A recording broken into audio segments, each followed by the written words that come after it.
I'm scrappy, I'm competitive, and giving up is too easy for me. I feel like I've been a fighter my whole life. I fought for my babies, fought for my marriage, I fought for my business, for my family's business, and as imperfect as I've lived my life, God has never forgotten me. I know that He's had His hand over me since the day that I was born. My father, Jeff, is the amazing entrepreneur who built our company, and my job is to not screw it up. I went through school and I worked in the operations. I spent 15 years serving, cooking, hostessing, really every position in our business. 725 employees, 7 restaurants, 7 high-end steakhouses throughout the Midwest. And I truly believe we have one of the highest functioning family businesses. But it hasn't always been easy. And in fact, it's been very difficult. I was in college taking 2 quarters in one, taking 30 credit hours, trying to finish on time, not sleeping. I put a lot of pressure on myself and ended up having 3 seizures my senior year. I ran my car through the public library, woke up, and the police officer said, "Honey, you've just had a seizure." There was a fear and anxiety there throughout that period that something was really wrong with me, something was really wrong with my brain, was a real wake-up call on how important it is to take care of your body and take care of your mind. I went to church by myself. I sat there and just listened to what God had for me, what He wanted for me. I think that foundation is what let me just surrender to whatever was happening. The doctor said, "You need to shut it all down." And I said, "I can't just stop going to school." And he said, as boldly as he could, "You don't have to do anything. You choose. You don't have to go to school. You choose." And so I sat on my couch for a week and did nothing. I remember when I shut it down and focused on myself for that week, I felt rest and peace. Neurologist actually came back and said, "You're not epileptic. In fact, you were just suffering from anxiety, stress, and lack of sleep. There's nothing wrong with your brain." I graduated on time. My grades weren't perfect, but God was with me.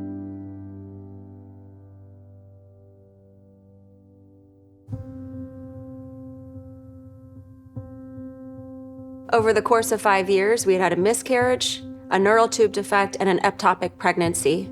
And I learned that I have a very slim chance of ever having a healthy baby. I felt completely numb. I had zero hope, and I gave up. I gave up praying, and I gave up at life. In that time period of being a newlywed, he had a career-ending back injury.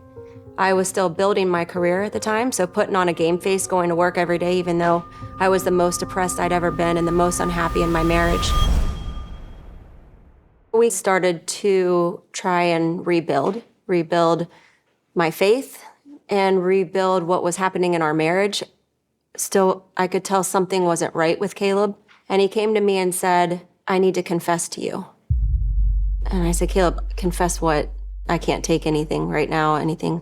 He said, "I have to just tell you I was unfaithful and I'm severely depressed. I'm done with football and I need to get help." And I said, "What do you mean get help?" And he said, "I need to go check in somewhere." And he went and he checked into Christian Psychiatric Center. And I was thinking 3 weeks, my husband's gonna come home and finally be just snapped out of it. And instead I got a call and said, "You need to come down here." Next thing I know, I'm literally in a psychiatric center with my husband, who looks like he is just completely falling apart, but begging me to fight for him and begging me to fight for our marriage. And I felt like I trusted that if I stayed and I fought. At the same time, I was so mad that that was my story. So he stayed for another 3 weeks, and I could tell changes, massive changes. Seemed like a new person. And then the doctor said to me, "We think you need to check in too." And I said, "Excuse me, I'm not the one with the problem. This is a broken human being. I am not." And they said, we really think it would do a lot of good if you checked in. So when he checked out, I checked in. And I found myself, same situation. 3 weeks, psychiatric center, learning a lot about my past, my trauma, my history. And the beauty of it was that it was faith-based, and so how all of that aligned with the Bible. And it was some of the best 3 weeks of my life. I realized down there how it did affect my life with trying to look perfect, to be the perfect student, the perfect daughter, the perfect employee, the perfect wife. And then everything crashes when you can't have a perfect pregnancy. And I remember the therapist looked at me and she said, Brittany, what do you gain by being a perfectionist? And I couldn't think of anything. And the weight that came off of me after coming back from the clinic, I was able to focus on God. And I remember looking at my Bible, reading a chapter a day, and then just praying into that and just being open to what God wanted for me. When he was done playing, Caleb was doing international missions. He was going to the Philippines with our church. And I said, I'm going with you. And I got up on stage in front of 2,000 youth in the Philippines and talked about how I'm not going to let man's percentages limit God's possibilities. And I actually said it even though I didn't believe it, I'm going to be a mommy one day. And when I got off the stage, the founder of One Way Outreach came to me, laid hands on my stomach, and she said, you are going to have a baby this year. And I said, well, I'm not pregnant. I'm not allowed to get pregnant. I'm not trying to get pregnant. Maybe you mean I'm going to get pregnant this year. And she said, no, you're going to have a baby this year. I took a pregnancy test the next day, and it was positive. And Grace Ruby Miller was born December 16th, 2010. I was healed, and I never had another problem again getting pregnant. And we have 3 babies now. So there I was, happy. I have a healthy baby, been through all the confessions, and whack, out of nowhere, we get hit by a drunk driver on the 4th of July. It was a pretty bad accident. The driver's lucky to be alive. I remember driving away from the scene with the what if, and that got stuck in my brain, and for 5 years, I didn't allow anybody to drive my children. I was convinced the most toxic thoughts that I was gonna die, my children, something was gonna happen to them. We have an amazing nanny in our life that was watching my daughter Gracie at the time, and she finally said, I'm really sorry to tell you this, but I'm gonna have to quit if you don't let me drive your kids. They're missing out. We wanna take them to the zoo. We wanna go to the museum. And I just said, just do it, just go. Just go do it, drive them. If I'm being told something in my head that is not of God, which is fear, which is not love, that I know it's a lie.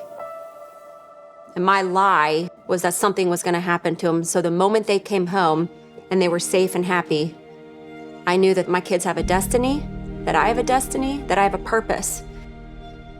I was completely delivered from the post-traumatic stress of that and the anxiety and the fear.